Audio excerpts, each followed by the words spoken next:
Good morning to you. A big shout out to you there that's listening to me. Good day. And I want to make a presentation about bad habits. Now, in the area of bad habits, I want to talk about how to overcome bad habits. Because I've discovered that recently, like last week, I found that many young people find it hard to come out of bad habits. The tendency for them to overcome bad habits is hard because it's now part of them. It's part of their body now, and they begin to suffer inferiority complex because of their bad habit. Yes, when they discover that when majority of people have found them with bad habits, they begin to shy away.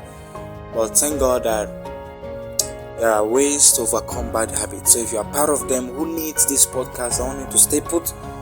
If you want to know the 8 basic keys to overcome bad habits, I want you to stay put, or you can share it to your friends, share it to your loved ones. They may be blessed by it. Alright? Yeah, stay put. Alright, yeah. So I'm gonna put it this way. I'll call it's the keys to replace bad habits with positive habits that supports the best personality in you. Okay, so I think what people try to do, they're trying to fight bad habits. They're trying to opt out of bad habits. And let me tell you something, it's not possible, because the human brain, your cerebrum, has actually balanced to that habit consecutively. There are some habits, I remember then when I was growing up, when I drink water, the little remaining from the water, I throw it away. Like I pour it on the wall. Once I'm close to a wall, I pour that remaining water from the cup, and I did it like 5, 6, 7 times, and it suddenly became part of me. I was around 10 years at that time. Once I drink water from a cup, I just move my hand, pour the remaining one on the wall, and it seemed fun. But when I tried to stop that habit, it was hard for me, because my brain had balanced to it. So actually, I discovered that when you want to overcome bad habits, things that are bad, that you are used to, you don't throw them away. Because when you tend to throw them away, there is a vacuum that is there. You can't throw bad habits away. What you do, you have to override them with good habits. It's like coding a computer system. It's like trying to master a new thing. You don't throw away bad habits. You have to override them. It's like a pattern. You have to rewrite the structure by trying to let your brain inculcate and master a new pattern that will override that bad habit in you. Alright? That's why it's called keys to replace bad habits with positive habits. So key number 1 is specific about what you want. You have to be specific about what you really want. The clearer and more specific you are about the change that you like to achieve, is the more effective it will be. You must come to a point where you surrender and accept the fact that you need a change now. And once that has come to you, then boom, you are set for a change. Key number 2, shine a light on your mind chatter. Okay, you have to put illumination on that dark part of your mind. Write down all the things your mind says to let you off the hook when you set out to create a new habit. Alright, you have to take a pen and a paper, and you write down all those things that your mind says to let you off. What you think that used to put you off the hook, to the tendencies to enter, to repeat those bad characters. You have to write them down, because you are being specific about it. Key number 3, replace your negative, self-defeating thoughts with thoughts that support your goal. When you want to overcome bad habits, you remember that your thoughts matters a lot in playing a role. You have to replace those negative thoughts, those self-defending thoughts, because some bad habits people have, like bad habit of a junior one. How will I put it now? When a junior is, maybe elder ones are talking, your elders are talking, and you're the junior one, and you are fond of always chipping in words into what your elders are saying when you are not permitted to. That is a bad habit. But then there is a supporting self-defending thought that comes up and say, yes, I have the right to speak. Now you have to replace those negative thoughts with the self-defending thoughts. Some bad habits, you may adapt to some kind of bad habits in you that can be productive, but it has negative effect on the society and on the people around you. So you have to look away from your own selfish productive attribute from that bad habit. You have to replace it with the better things, the ideas that others are supporting you with. All right. For instance, maybe you're a kind of the bad habit of lateness, bad habit of procrastination. Maybe you are fond of saying, "I'll start tomorrow." You could replace it with, "No, I'll start now." Yes. Or maybe there's a bad habit of always cursing your day, saying today's not a good day because I'm feeling lazy. Maybe you're a lazy kind of person. You have to replace them with, "I wonder what I could do to feel better right now." Yes, I wonder what I could do to feel better right now. You don't just sit down waiting for laziness to jump out of you. You have to infuse a positive thought inside of you to help fight and bombard that negative thought that causes you to be lazy. Maybe you have a supporting theory in you that I need to rest now. I've been working since morning. Now you have to infuse it with a positive thought that says, "No, I have to achieve better and squeeze time for my own advantage." All right, that is key number 3. Now, key number 4. You have to explore what unmet needs are fulfilled by your unhealthy and unwanted behavior. Alright? What I mean is that the things that your unhealthy behavior causes, you have to get in touch with those things and know how to change them. The more in touch you are in what you are trying to accomplish, the more likely you are to be successful in changing that habit. Every behavior has a purpose, so you have to find out the purpose of that bad habit. Alright, if you've ignored your own desire of feeling for years, it may take some time to get acquainted with yourself.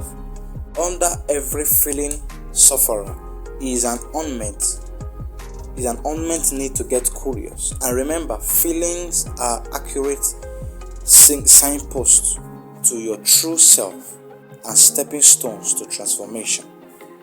Alright, I can say that again.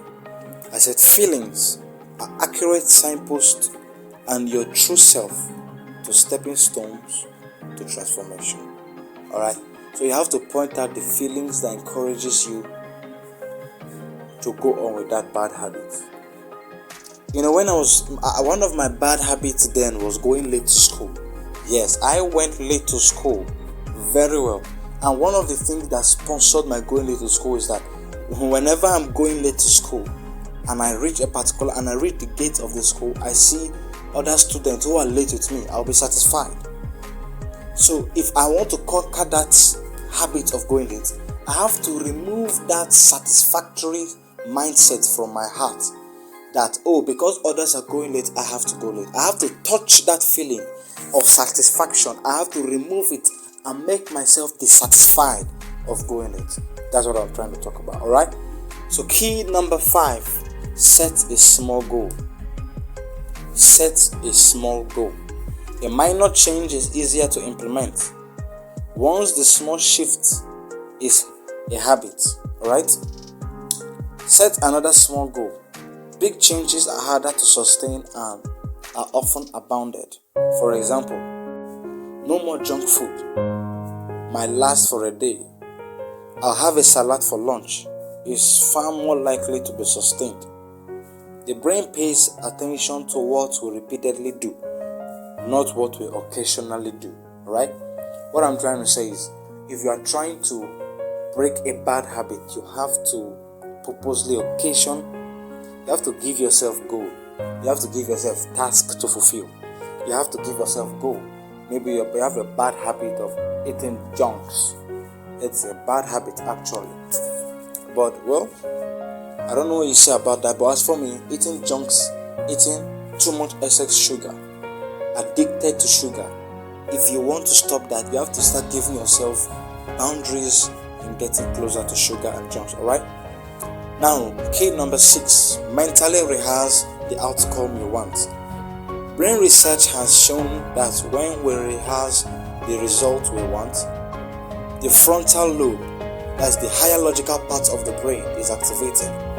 The richer the colors and the deeper the feelings, the more this subconscious experience, our visualization becomes more real.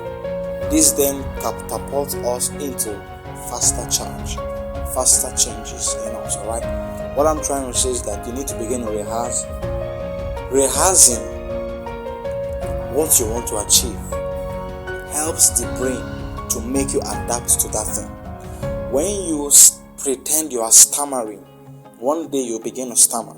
That is how, when you want to overcome a bad habit, you will have to give yourself rehearsal. Example, I know there are people who have bad habits of, licking plates after eating food. They lick plates after eating food. That is a very bad habit that children begin to develop. I have seen children like that, and it's hard for them to stop that when growing. If you want to stop that habit, you have to rehearse, practically force yourself to stop doing that. You have to rehearse it over and over in your mind. When you rehearse it in your mind, the brain has a way of reshaping the way you see that habit. Alright? Key number 7, link your new action to a familiar routine or habit. If we utilize well-established habits, changes happen faster and easier. When we link a brand new behavior with a familiar habit, it's like combining a small stream with a class 5 river. For example, every day you eat lunch at your desk. Build a habit with that routine. Take 10 minutes to relax, sit back in the office chair and set a positive intention, or visualize how you want the rest of your day to go, or see yourself successful in your afternoon presentation. This simple action done consistently can have an enormous impact on your life.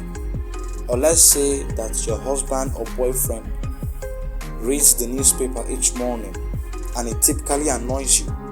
Use this habit of reading the paper as a reminder to you to connect lovingly, instead of being frustrated that he's not talking with you.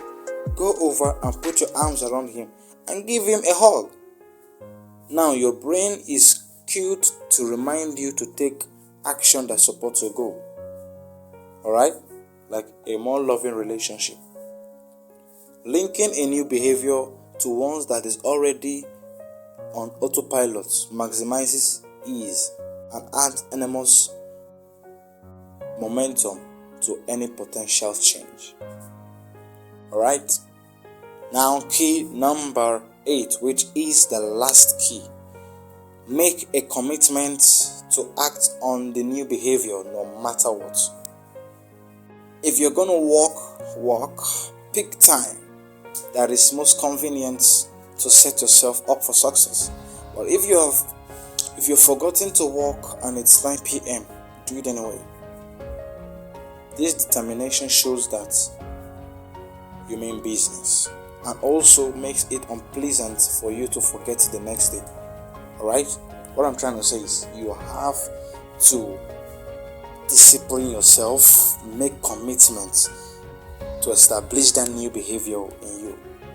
So there you have it. Try these steps and make change easier and more fun. Alright? Thank you very much for your time. Go over these steps over and over again and see how best it helps you overcome bad habits. You can leave comments below in the comment section and let us know your thoughts.